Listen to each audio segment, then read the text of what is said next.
अस्सलाम वालेकुम दोस्तों, मैं हूं Usman Ali. Welcome to my channel. और आज की वीडियो के अंदर हम बात करेंगे कि एक सवाल पूछा गया है। अस्सलाम वालेकुम सर, मैं यूनियन काउंसिल में सेक्रेटरी हूं। मेरे हलके में एक निकाह ख्वाह ने खुला की डिग्री पर इद्दत के दौरान निकाह कर दिया है।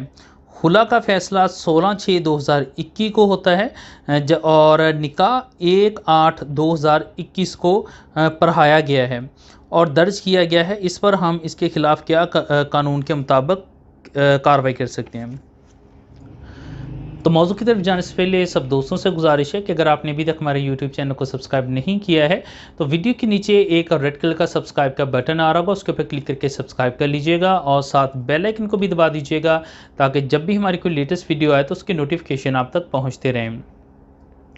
देखिए, इसके अंदर हम ना सिर्फ इस मौजू को डिस्कस करेंगे बल्कि हम इद्दत के पीरियड को भी इसी के मौजू के अंदर जो है वो डिस्कस करेंगे इन केस ऑफ खुला। और इसके अलावा जो है हम सबसे पहले मैंने एक रिसेंटली भी एक वीडियो बनाई थी जिसके अंदर मैंने वैलिड, इर्रेगुलर और वाइड मैरिज के ऊपर जो है वो बताया था। देखिए, अगर कोई भी मैरिज है, अब सबसे पहले मैं थोड़ा सा इन शॉर्ट इसको डिफ़ाइन कर देता हूँ, वैलिड, इर्रेगुलर और वाइड मैरिज को। सबसे पहले वैलिड मैरिज के मतलब वैलिड मैरिज के वो मैरिज होती है जिसके अंदर तमाम निकाह के जो असेंशियल्स हैं वो कंप्लीट किए गए होते हैं। मिसाल के तौर पर जो है वो इस मेल और फीमेल दो अपोनेंट सेक्स के लोग होंगे, इसमें हक महर होगा, 2 गवाहान होंगे और इसके ऊपर नकाह पढ़ाया जाएगा। तो ये एक वैलिड मैरिज है। इन शॉर्ट मैंने इसको आपको बता दिया।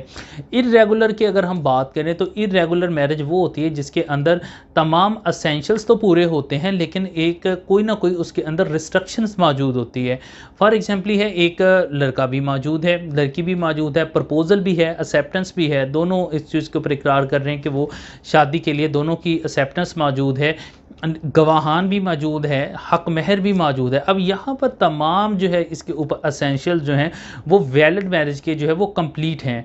लेकिन इसके अंदर क्या चीज़ है कि एक रिस्ट्रिक्शन मौजूद है इद्दत के हवाले से।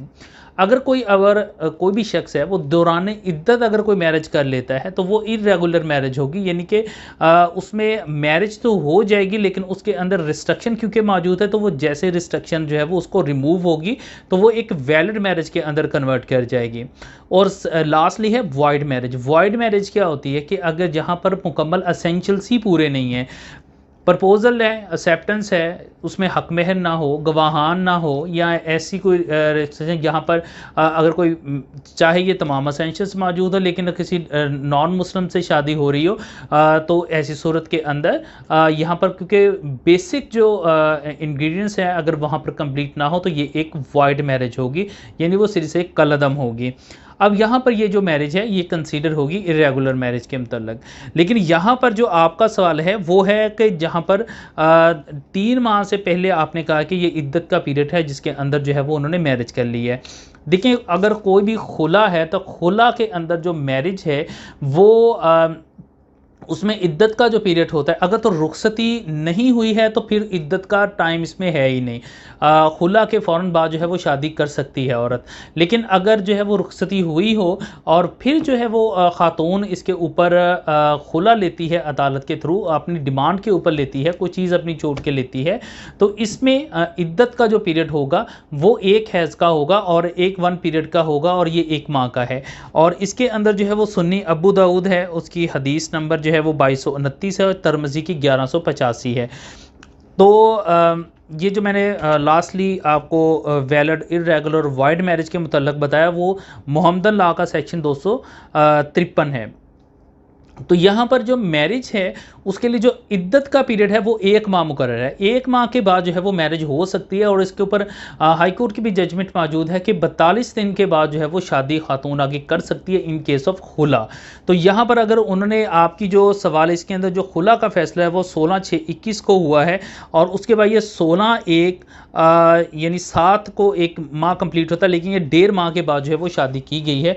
और इसके ऊपर जो मैरिज है वो डेफिनेटली जो है वो शरई तौर पर इसके ऊपर किसी किस्म का कोई उज़र नहीं है, और कानूनी तौर पर भी ये एक इर्रेगुलर मैरिज है और ये वैलिड मैरिज में कन्वर्ट हो जाएगी, इसके ऊपर भी कोई कानूनी बार मौजूद नहीं है। लेकिन क्योंकि कानून के अंदर जो है वो इस चीज़ के ऊपर डिफाइन किया गया कि जो इफेक्टिवनेस सर्टिफिकेट है वो लेना ज़रूरी है। लेकिन अगर कोई खातून इफेक्टिवनेस सर्टिफिकेट जो है वो नहीं लेती है, अदालत से खुला की डिग्री ले लेती है, बेशक उसको 3 माह के 1 साल गुजर जाता है और उसके बाद भी वो मैरिज कर लेती है और उसके ऊपर वो डिवोर्स सर्टिफिकेट नहीं भी लेती है, तो उसकी जो मैरिज है उसको आप कहीं तौर पर भी जो है वो आप वॉइड नहीं कह सकते कि उन्होंने गलत की है। तो इद्दत के पीरियड के दौरान अगर मैरिज की जाती है तो वो इर्रेगुलर मैरिज होगी।